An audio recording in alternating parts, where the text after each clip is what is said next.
Become a member of the National At-Home Dad Network, an organization focused on providing advocacy, community, education, and support. Connecting with households where dad is the primary caregiver of the children. We do this through our webinar and podcast series, mental health support groups, regular online social events, as well as our annual convention. The National At-Home Dad Network is a 100% volunteer organization. Without the generous support of its members and the community around it, we would not be able to continue the work that we do. Becoming a member gives you access to past convention speaker presentations, the ability to vote for board members annually, and ensures that the organization's fees and bills are in positive standing. Oh yeah, it should not go unmentioned that there is some cool swag headed your way if you decide to become a member. For only $35 a year, your membership provides you with the exclusive content only we can generate, and you'll be supporting an organization that benefits families all around the country and world. By advocating for them, offering them community, providing education and guidance, and supporting them to grow in their parenthood journey. And one last thing, if you contribute $500 or more, you will become a lifetime member. Not only will you receive everything already mentioned, but also a certificate recognizing your status and an exclusive National At-Home Dad Network challenge coin with our trademark logo, Dads Don't Babysit. So, what are you waiting for? Become a member today. Welcome to Home Dad Chat, brought to you by the National At-Home Dad Network. My name is Brock. My name is Danny. And we are here to talk about life as stay-at-home dads. So sit back, relax, and enjoy the show. No, I don't want much. I even love handmade crafts made of macaroni. Come on now, you should know me. Times I might eat too much. Don't worry about my weight, got the dad bod rocking on me. Sketches on my feet, cargo shorts look good on me. I'm a dad, that's what I do. Hey everybody, welcome back to Home Dad Chat. Tonight we have a guest, don't we, Danny? We do. We have one of the greatest guests we've had all night. We all night? Yeah. Oh, yeah. That's one way. Only one, but still, that makes him the greatest, right? That's true. That's true. And then we have a fly on the wall as well, but we won't mention what that is. But anyway, man, yeah. So we have Josh, and I didn't ask you. I usually do this before we start, but that's okay. I do not know how to actually pronounce your last name. Let me just try real quick, and then we'll see how it goes. And I'm not going to say it starts with a D, ends with an H. I was going to say Demogorgon, but that doesn't really quite work. I'm going to say Domosh. Perfect. Yeah. Oh, I got it. Joshua Domosh is with us tonight. And for anybody who's hung out in the Dad Lounge, you've gotten to meet him. If you haven't gotten to meet him, we are going to be talking about what it was like to become a stay-at-home dad during this crazy pandemic. And I'm sure there's other stay-at-home dads that listen to us that are in a similar situation. So I'm excited to hear what he has to say.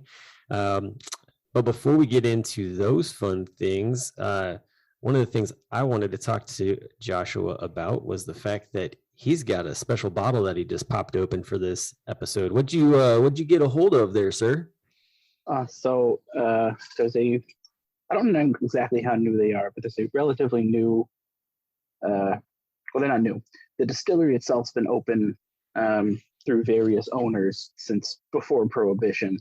The newest owners are they took over a few years ago. It's Thornton Distillery out in Illinois, and their product is called Dead Drop. This is their rye. I managed to find the last bottle in town. Nice. Yeah, I was very happy with that. They supposedly are releasing a bourbon the next couple of months. Nice. They have a bottled old fashioned, gin, vodka, silver rum, dark rum. I love seeing all these little like craft distilleries popping up because it's nice to have the big ones, but it's really neat to see some of the small ones put some cool product out. Yeah, so I've had the old fashioned, I've had the gin. This is my first time with the rye. I have not been disappointed by any of the three, and no, I have not talked to them, so I'm not not getting kickbacks from this. No, I'm you're I'm fine. just a fan.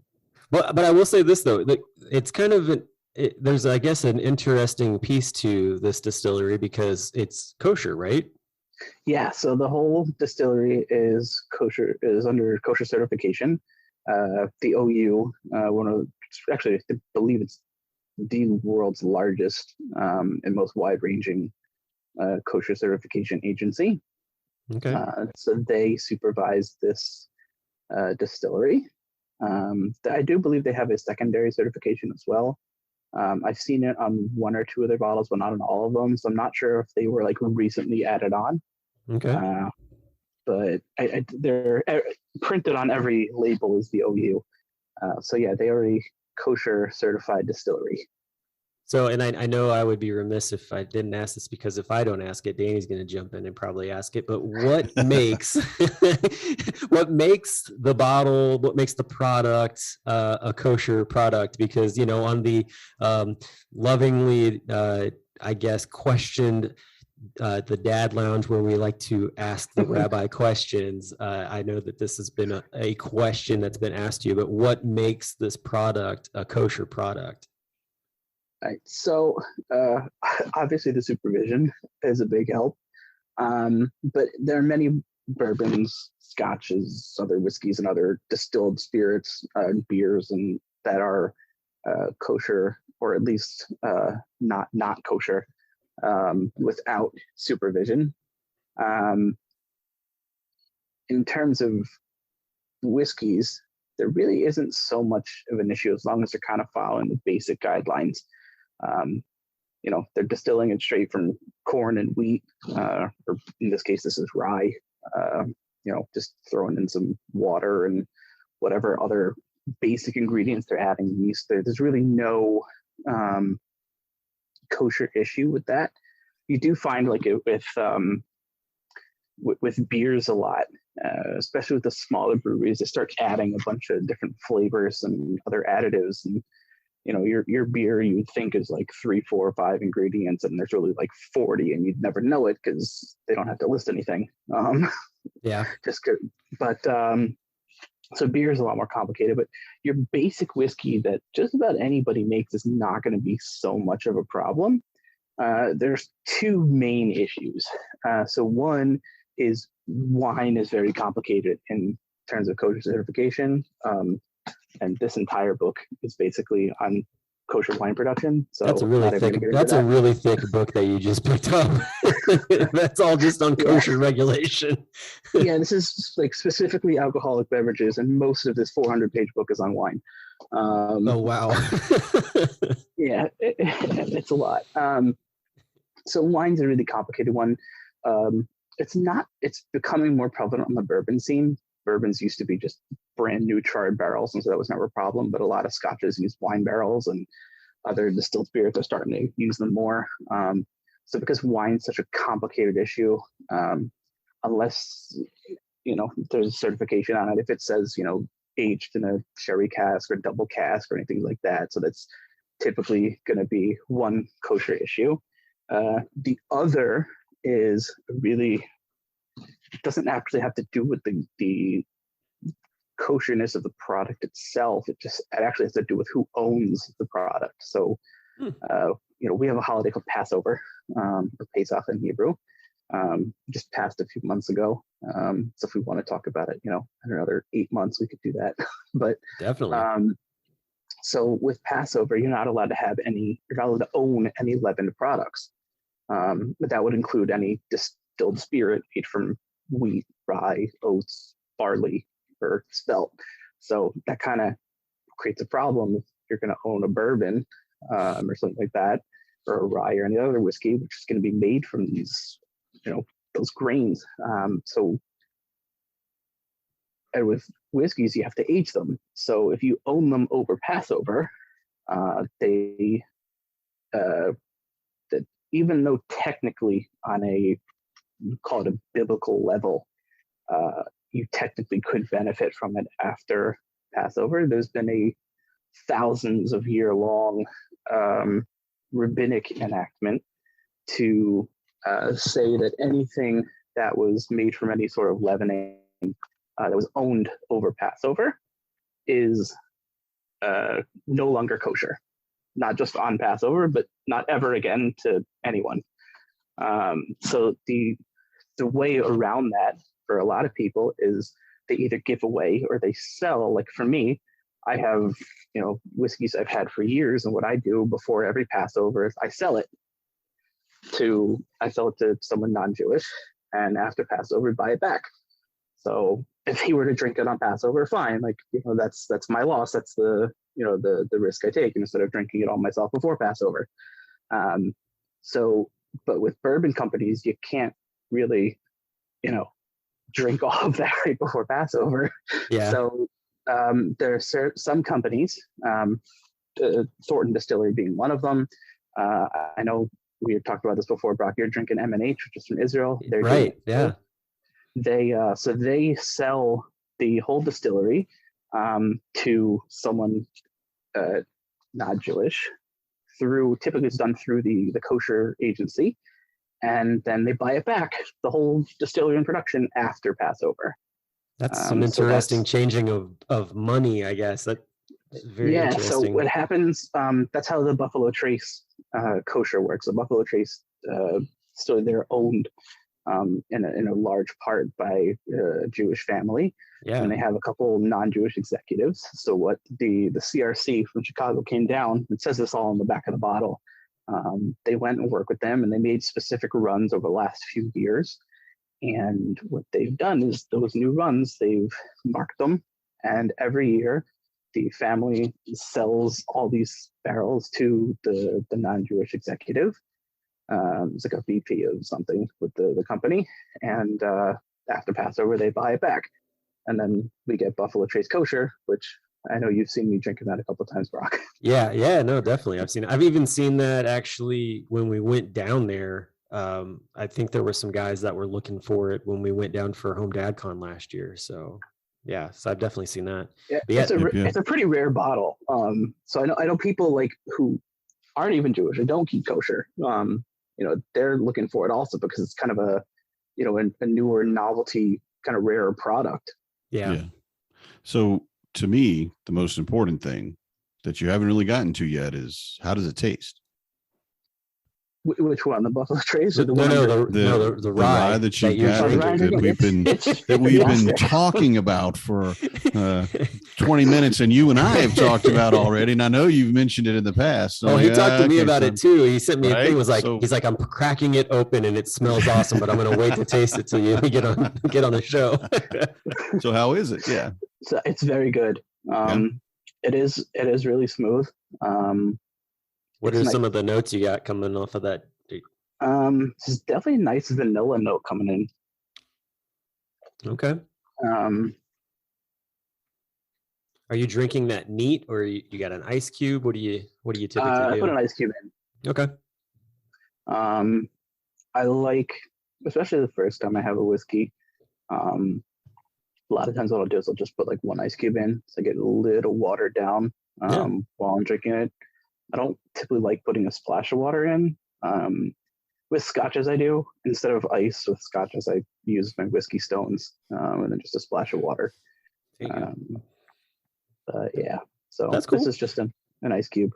Well, I gotta say, honestly, the information you gave about just like how all that works within like the world of kosher and just the Jewish rabbinic traditions, that kind of thing, like I had no idea that. It seems like a very interesting process. To have a 400-page book on just that process is quite interesting to me. So I used to work, before I became a stay-at-home dad, I worked in Kosher Supervision. Oh, okay. So I had to know a lot of this stuff. In fact, this book is an even bigger book. This is called Kosher Food Production. Oh, gosh. It's a textbook. Not for rabbis or for kosher agencies. It's for like the food engineers and the technical guys at companies that want kosher supervision. So it's really for them to understand the whole process that goes on with, the company, the supervision agency coming down, and, they're going to go through ingredients and they're going to go through the process. They're going to see what else they're making in the factory. So there's a lot involved, and it's kind of there as a guidebook for these engineers. Not everything's applicable to every company. You know, some of it's specifically for dairy, and others, for other things. So, some for pastries, some for cheese, some for fruits and other stuff. So it varies by product, obviously. But this is just like a background for those engineers and technical workers. But it's a great book. It's also like 500 some odd pages and no pictures. It's a great book for someone that's very, very interested in what it takes to make kosher. It's a great book, whatever it is, food production, work in a factory, right? Yeah, exactly. For this perhaps small niche of people in the world, it's amazing. That's like an engineer being like, "This is my favorite book ever." It's like, "What is it?" And it's like, "It's thermonuclear science or something." Right. Like, applied mechanics. I used to have a refrigeration manual that I just loved, and it was the geekiest, nerdiest thing. And I'm like, "Oh no, but look at what it talks about thermodynamic law and the transfer of heat." And then what? No. Go back, nerd. Danny, now I know why it is that you have that one kid that really loves the science guy on YouTube that has the super intense biology book. He comes by it honest. He really does. Really, I would say probably more Marnie, because he's just intelligent. Like his mother. That too. But I definitely have, because the engineering and everything about it. And I have to imagine too, with the book that you're talking about, if it goes into this, but a lot of things that you have to do to change how your factory is set up or how your production area is set up, what you have to do differently in all the different stages. Yeah. And I can see it needing to be very specific. So so there's different. I know this isn't tonight's topic, but while we're here, we have a topic. This is a great bonus conversation. I love topics. We never have those. There's different, there's different kind of fields within the kosher supervision world. You have like restaurants, which is very different than like a commercial setting or like a caterer or something like that, which is very different from the industrial, like factory setting. So this book really is geared more towards the industrial and to a certain extent the commercial guys. But it's really mostly for that industrial thing, like the actual production of food, as opposed to like putting ingredients and things together to make a meal that happens with the caterers or restaurants. I worked in restaurant and catering in those two different areas. The last store I worked in actually was kind of both. We did some catering stuff, but we were more like a little mom and pop grocery store. Well, I had no idea that you had any kind of background in that. Like, I actually didn't know what your background was outside of being a stay-at-home dad. So that's really cool to find that information out. But it's also really neat from the standpoint of like, I love learning little nuances about just production of things, especially when it comes to, alcohol, just the different types of production that it is. So that to me is intriguing. So thanks for sharing all that. That's really cool. My pleasure. We like you said, I probably get some variation of the, why isn't this whiskey kosher? Or what makes it kosher? Like every other week on the Dad Lounge. Well, good. Now everybody you can just point them to this episode and be like, just listen to this, and I don't have to give you the whole spiel. Right. This is it. That's bold italics in the show notes, like Domosh explains why whiskey's kosher. I definitely am going to have to put something in there like that for sure. So I've actually got all that written down here. So some way it'll get put in the show notes. But you like you said, so you went from being a kosher supervision to being a stay-at-home dad, and obviously that's happened just within the past couple of years with the pandemic and everything. So, and I've recently seen pictures of your little guy, and he's adorable. Thanks. And so the problem is he knows it. Takes after his mom. That's how it works usually. I mean, my youngest, she knows it too, and that's the problem. But so how did kind of all this come about for you? I mean, was it straight up pandemic related, or was there any sort of like planning into it? Like where were you guys at? How did that all come about? All right, so we had David, my son, when we've been married for trying to think now, 4.5 years. We got married in the end of October 2016. and he was born in January of 2021. Yeah, we were married a little over 4 years when we had him, and he actually really was a surprise. No, I mean, it was good. Like he showed up on your doorstep one day and was like, "Hi, yeah, Dad." exactly. Somebody just dropped him off and was like, "Here, you want a kid?" Well, in the past, we would call that a stork. I don't know what they call Right. it. No, what I do is when I go to the supermarket with him, I put him in the cart. I'm like, by the way, there wasn't a barcode on this kid. Like, how much is he? I found this on aisle 6. There were only 2 left, but I didn't want the other one. Can I return this bundle of Joy? Yeah, that we'll call it Joy. That helps return him. I did it at Costco the other day. I was walking out and like checking the receipt. I was like, by the way, I didn't pay for the kid. What was the response from the checker? She kind of looked at me and she's like, "That's okay. You've probably paid a lot for him as it is." Yep. You definitely need to tell him you still have the receipt. You need to keep that in there because my kids have benefited greatly in the fact that I'm like, no, I have a receipt. I can take you back. Like that, right? Yeah. So anyway, so born in 2021, so true COVID baby all the way then. Yeah. So we had I'm not going to go too much into it, but we had within our first year of marriage, my wife had 3 miscarriages. So, and one of them was ectopic.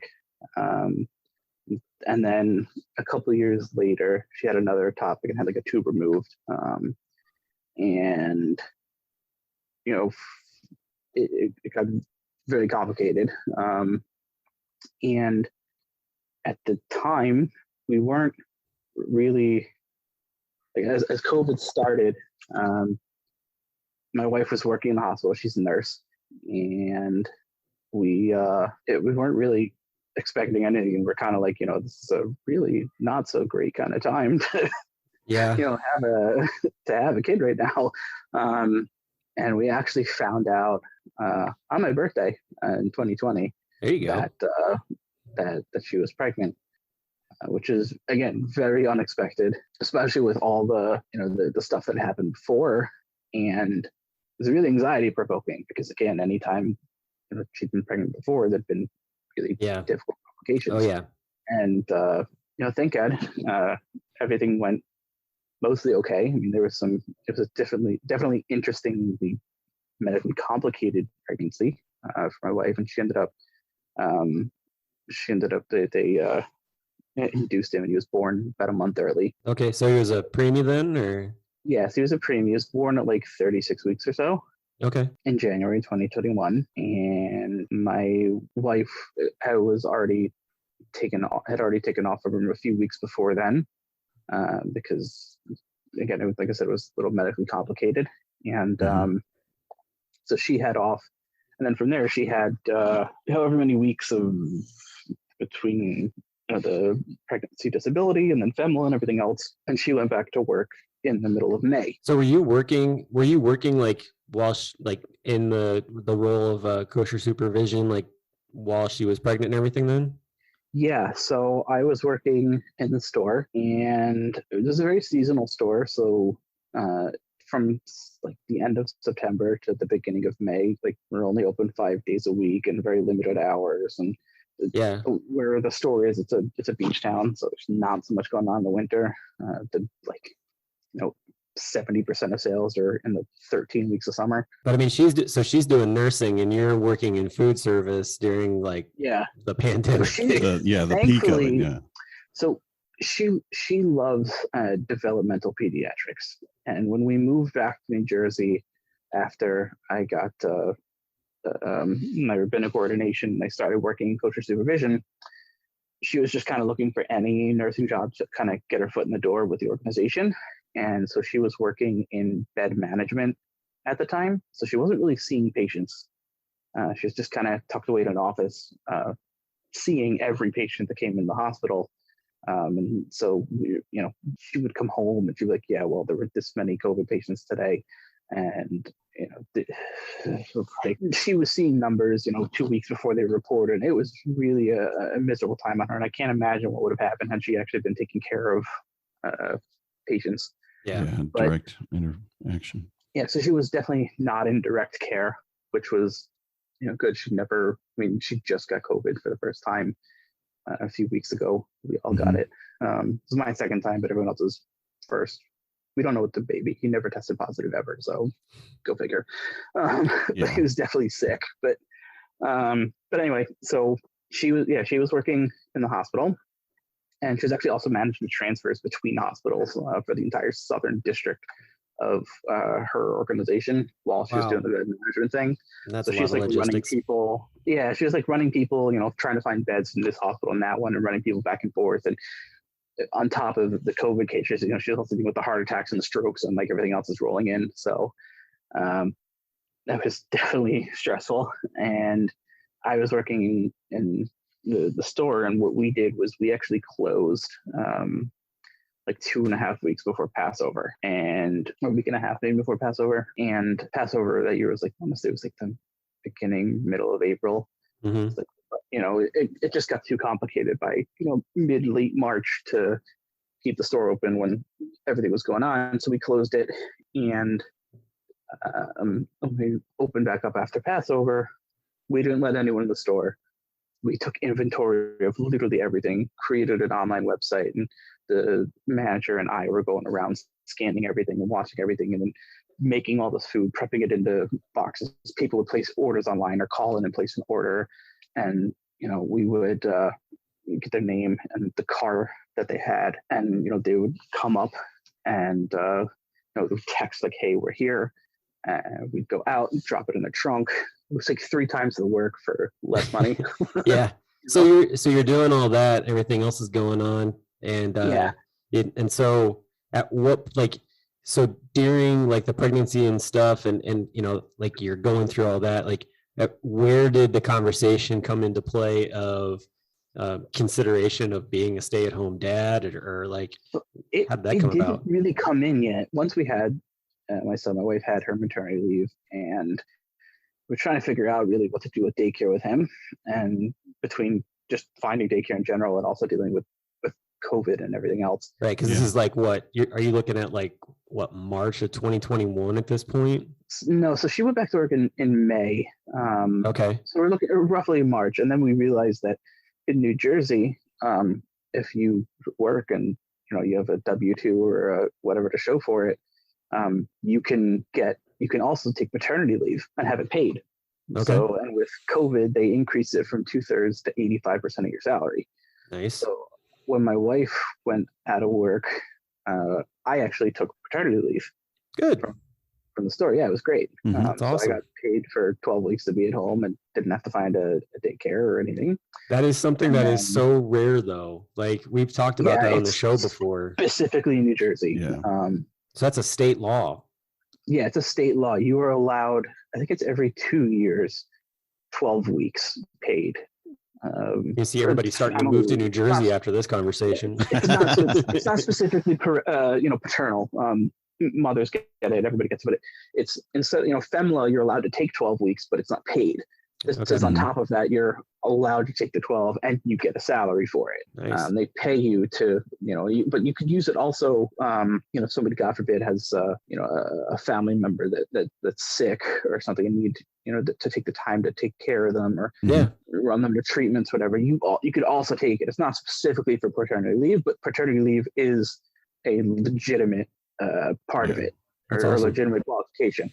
So I was able to take that. So I officially started the paternity leave, like getting paid wise, like the beginning of June. Okay. I took like the first couple of weeks unpaid because we were trying to figure out how to exactly apply for it for me and everything. So, and it officially ended Labor Day of so September last year. Okay. Yeah, like right at the beginning of September. And we're still trying to figure out, like, okay, we got an extra 3 months of not having to deal with the daycare, but we really need to find something. And then my son got sick in April of last year.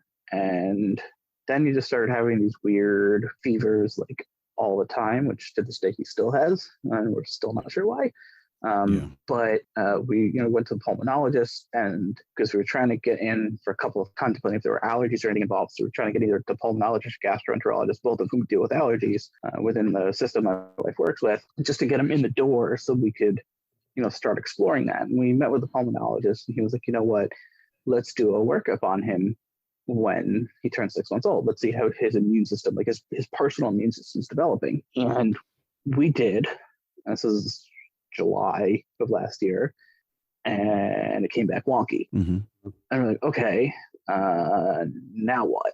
So trying to remember where we even went first. I think we went to hematology first to start looking at all that stuff. Is where you start jumping around to different specialists trying to figure out what's going on. Type basically. Of deal. That's a story in and of itself. Right. Well, and that's what I was going to say too, is like, I kind of don't want you to go too far into the weeds with that, because I want to be able to bring you back on for the show where we just talk about, like, you'd mentioned in a previous conversation that when we kind of were setting this up that, just talking about the whole idea of children who have like just sort of like medically fragile is the way it was. So like I want to basically bring you back on for kind of just talking about that specifically. So don't go too far, don't go too deep in that. We'll just basically tease everybody with the fact that that's another episode that's coming up later. So how did you get from paternity leave to being a full-time stay-at-home dad? Was it just did y'all just sit down and talk about it, or was it something that just naturally occurred? We had talked about it when we started going to see some of these specialists, and we were hoping, we'd get an answer kind of quickly. Of course. Yeah. As I said, so I'm sorry for, not saying spoiler alert beforehand. No, you're fine. An answer, but we, obviously we were hoping for some sort of answer quickly, and we're thinking like, okay, we'll get an answer, we'll figure it out, and then we'll go from there. But when we started seeing it was more complicated than that, and then my son was in the hospital overnight in September last year, we kind of just were like, he's running back and forth to doctors like every week, sometimes 2-3 times a week, depending on the appointment who's got open. Even if it's in daycare, we're going to be paying somebody for daycare for a week, and he's going to be there for like 4 hours, and he's got a fever every day. So I'm not going to be the irresponsible parent to, even though I know he's fine and it's literally just a fever, but I'm not going to be the parent who sends their kid with a fever of 102 to daycare just to be like, you take care of him, I don't want to deal with it. And I don't want to be irresponsible like that. And we all appreciate it. And anybody else that does that. So well, because that's something it doesn't just happen in daycare, it happens at school too, especially that was a big thing even before the pandemic. It was just like constantly said, like, don't basically like hop your kid up on Tylenol paint or whatever and send them to school, and then that's just frustrating in itself. And then you get like 2 days, 3 days later, like, oh yeah, like, this class has like a kid with strep throat, or this kid had the flu or whatever. It's like, great, all of the kids were set up. Everyone's exposed. Yeah. So, everyone's exposed. Yeah, we didn't want to do that. And I had I was last summer, I was doing also for myself, I had gone for a sleep evaluation and found that I had sleep apnea. And then I got diagnosed with B12 anemia. And so I was trying to also like figure myself out at the same time as we're figuring my son out. So my wife and I were kind of like, well, we need the insurance because we're seeing all these doctors, and they're all part of the hospital group. So we'd be paying an arm and a leg and sacrificing every subsequent child in order to pay for this. So like my wife can't not go to work, and she was making more than double what I was doing as a kosher supervisor. So because she was in like lower level management in the hospital. So we were like, okay, well, I'm working my stuff out now. I'm already not working, and we know we're going to be dealing with doctors and appointments and this and that for the foreseeable future. I might as well stay home. How do you feel about that though? Like that whole idea of like you're going to stay at home? Because I've talked to and I've heard from many dads who are just like, it's a hard decision just from the standpoint of like, so I'm going to walk away from all this now and I'm just going to be at home. Like, what was that like for you? So it was both easy and hard at the same time. It was easy, especially logically, because logistically there was no way to make it work without one of us staying home. Sure. And logically it was me, and there was no other way around it. So I was like, okay, cool. Like brain takes it, no problem. In terms of leaving kosher supervision and that sort of stuff, I mean, I had fun with it. It was definitely a good experience in the different roles and the places I worked. But my kid's more important than that. And there are days I miss it. There are days I think to myself, like, okay, I'm glad I'm staying home. I'm glad I'm the one taking care of my son. I'm glad that I could do it. I'm not leaving him to be raised by, some random daycare, surrounded by who knows how many kids. So I'm glad I can do it and, give him the structure I want and the values I want. Yeah. And all that stuff. But at the same time, like, some days I have this feeling like, okay, I'm glad I'm doing that, but like, I gave up Joshua and just became David's dad. And then I get mad at myself for thinking that, because why should I think that? Like, this is my son. This is the most important thing, for me to be doing. Okay, so what? And I'm like, I'm like, my own personal growth, my own personal, like, I'm stagnating, this, whatever. So, there are some days where I'm like, kind of locked in that struggle with myself, going, this is what I know I should be doing. And I enjoy doing it. I'm happy to do it. And I love being able to play with my son for, 10 hours a day. But, there are those days where I just go, well, I wonder what I could be doing if not for this. Yeah. And then I hate myself for feeling like it. So, it's like, no. And on those days, it becomes that, like, well, I hate myself for feeling like that when I shouldn't feel like that, but I do. And but I would say it's a vicious cycle. It can be a vicious cycle. It definitely becomes a vicious cycle sometimes, but I would really say 95% of the time, probably 98 even. I don't feel like that. It's just the occasional thought kind of pops in my mind, like, what if?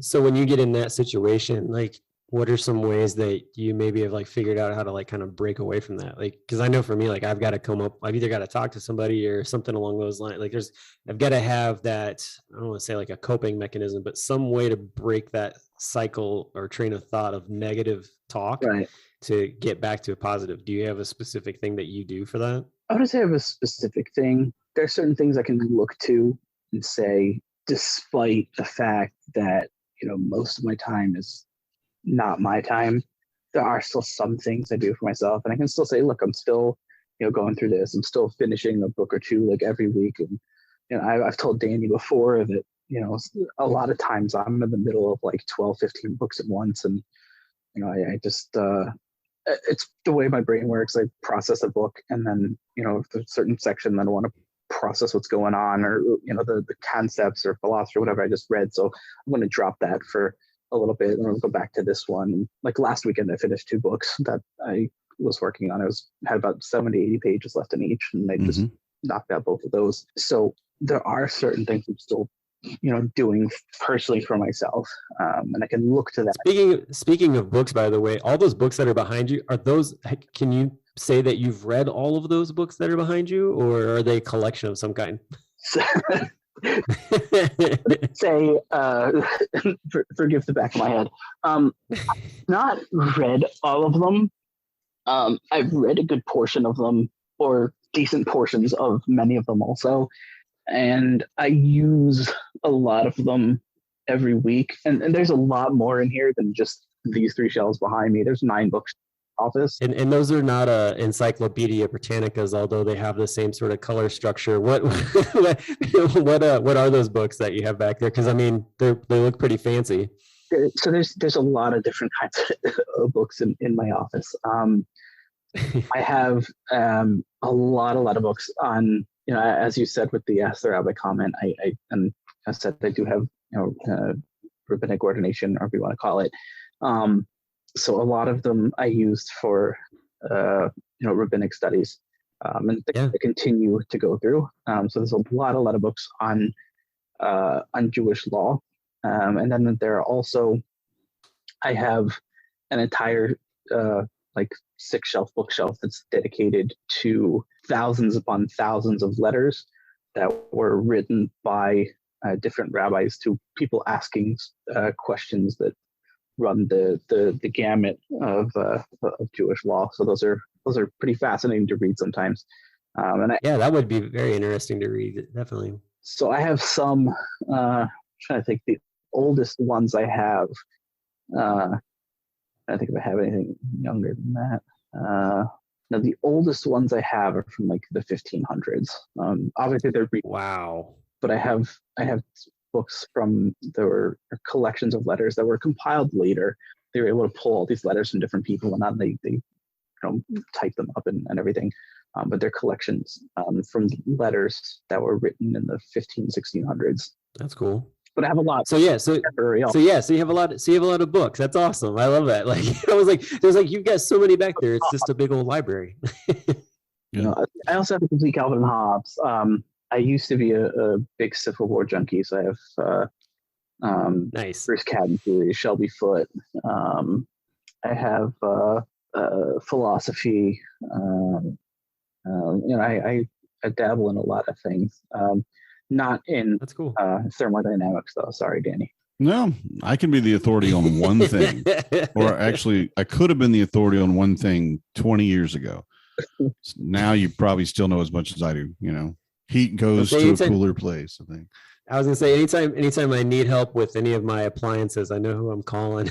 It's not the Colligan man. I'm calling Danny. Well, I'll try. No, I do want to address one thing because I know we're running out of time. So just to make a point of it, basically, because it's important to me. It's all about me. But I think it's important for you, Joshua, and for anybody listening. We still are who we were before we had kids and before we became at-home dads or at-home parents. And we do lose that in this job. That starts to diminish and we sacrifice a lot and we become so-and-so's dad. And that's a wonderful and amazing, just incredible, we laud the men that do this. This is an amazing thing, or the parents that do this. But we shouldn't ever have to feel bad about wondering what would have been like if I hadn't stayed home. Where would I be? Because just like any other job, if you give too much of yourself to it and you lose who you truly are, you're really not going to be giving everything well to that job. And you'll end up, after the 20-year stint that we have in it, if we have one kid, you get all the way through and they're in college and yay, we're all done. Well, who am I now? I'm 20 years older and I don't have any hobbies. I don't have any real friends left. I've got other dads, but they still have kids and I can't hang out with them or whatever. So having an ongoing understanding of who we are and what we enjoy as ourselves, as Joshua, as Danny, as Brock, is very important, I think. And I really want to say that and get that in on this episode because I know we're out of time, so that everyone understands that if you keep yourself in that mix, even if you're not maybe the primary thing that you think about, that you keep yourself in that mix, you're really going to be benefiting your family more in the long term, because then you still have things to give, like we talk about what happens with you and your spouse once your kids grow up. You want to keep that. We try to date our wives all the time because we have to keep that. And it's the same thing with us, whether it's reading, whether it's, disc golf, whether it's whatever you do, keeping that. And even that certain longing of who you might have been without having made the sacrifice, I think that's healthy. And I really think that's something that no one should feel bad about. So I know you're not like crushed by it. It's not overwhelming, but I did want to make that point in case anybody else out there, because that's a common feeling. And I just wanted to kind of say it that, so that everybody understands. I definitely appreciate it. I know it's a normal feeling. I know it's it's not a bad feeling to have. Or bad to wonder, what if? Yeah, it's a normal human thought process. Mm-hmm. But like you said, sometimes we just get in that cycle of it. We got to pull out of it. Definitely. So along with what we've been talking about, I'm curious, what's the balance been like between you and your wife with just the switch, the whole kind of, it's not so much like a role reversal of like you were making more money than she was, but now just this like you're at home, she's at going to work and coming home kind of deal. What's that balance been like for you guys? It was really rough to figure out at first. When we first had David, my wife was still in school. She's working on her master's degree, and she finished in August of last year. So she was on the tail end of her master's in nursing leadership. So when we first had him in January, she was taking one class and she was kind of working her way back into the summer semester for a couple of classes. And going back to work. And that was a challenge trying to figure that out. That first semester where she was back at work and I was at home, and after work she'd come home and do schoolwork. And we're we're getting back into that now. She's back to school to be a nurse practitioner. Financially, just makes the most sense. So we're still it's an ever evolving process, I think. Yep. I totally get it. Well, I think that honestly, like you said, it is an ever evolving thing, and there's you're constantly trying to figure out, and you're new to it. I mean, you're like, what, just coming up on your first year? I mean, first year, really? So my first year. How old's David? 16 months. He's 16, turned 17? 18 months on Friday. Yeah, 18 months. I'm always behind with him. We've talked before, and I mention his age every time. I'm like 2 months behind. Sorry, man. But yeah, so you're brand new to it. And and I will say we gained a lot of new dads through the pandemic. We had a surge in membership. We had a lot of things beyond the Facebook page that really kind of popped and started growing. And we're glad you're part of that, Joshua. Glad you're here. Glad to be here. definitely. So, Both with the network and on the podcast. Definitely. Same. It's been awesome getting to know you, and I think that like this conversation, like I said, is just going to bleed into another conversation. Like I said, just talking about kids and sort of like medical experiences and things like that. And so I really appreciate you coming on tonight. With the fact that we're up against the wall, like Danny said. Along with that, Danny's one of his kiddos is needing a little assistance, so I need a mop. yeah. This is when I want to quit. These are the days that I'm like, nah, you can do this, honey. I don't need to do this tonight. Yay, kids. Yeah, that's all right. But anyway, so we'll table the conversation about what's going on with your kiddo and medical and stuff here for another episode, hopefully sooner than later. And it's been awesome, and we'll talk again next time. But if not, for anybody who's listening, if you want to hang out with Joshua or myself or any of the other guys through the Dad Lounge, definitely check that out on Monday and Thursday nights at 8 p.m. There's a link that is usually put in the national closed group. And if you want to be involved in it and you're listening and you're not a part of one of those things, either get involved in one of those things or reach out to us through any of the social media channels so that we can get you in there. But I think we're going to call it a wrap. Thank you so much again, Joshua. Hope you enjoy the rest of your drink there that's left. And I will. All right. Good night, everybody. Good night. I'm a dad, that's what I do.